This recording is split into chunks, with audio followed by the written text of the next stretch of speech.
Before we start writing ARM assembly programs, it's important to understand two key things: the syntax rules of the language and the instruction set supported by the processor you're working with.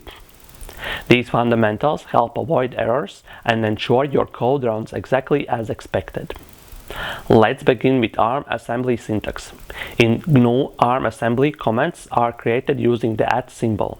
Everything written after this symbol up to the end of the line is ignored by the assembler. Unlike some other assembly languages, the semicolon is not used for comments in ARM assembly.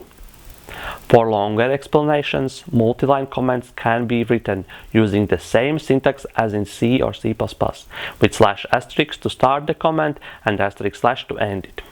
Always remember, syntax can vary slightly depending on the assembler and toolchain, so it's good practice to consult the documentation for your specific compiler. ARM processors support different instruction sets depending on their architecture. ARM v8A processors can run A32, Z32 and A64 instructions, while Cortex-M processors only support thumb instructions. To see why instruction sets matter, let's look at a very common instruction, the move instruction. In the A64 instruction set, registers are encoded using 5 bits. This allows the instruction to access all 32 general-purpose registers. A special bit called the SF bit defines whether the instruction operates on 32-bit or 64-bit data. Importantly, this bit does not change the instruction size in memory, it only affects the data width. In the A32 instruction set, the same move instruction can only address 16 registers. This limitation comes from smaller register fields in the instruction encoding. Thumb instructions are even more compact. Some thumb variants allow access to 16 registers, while others allow access to only 8.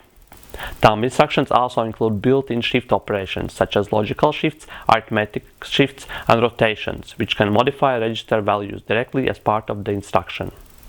As ARM processors evolved, the need for more registers became critical. ARM v8 introduced the A64 instruction set to support a larger register file and improve performance. This is why modern ARM assembly examples typically use A64. It fully utilizes the capabilities of ARM v8 processors. Understanding ARM instruction sets is a crucial step toward writing efficient assembly code. With these basics in place, you are now ready to start exploring ARM 864 programming in practice.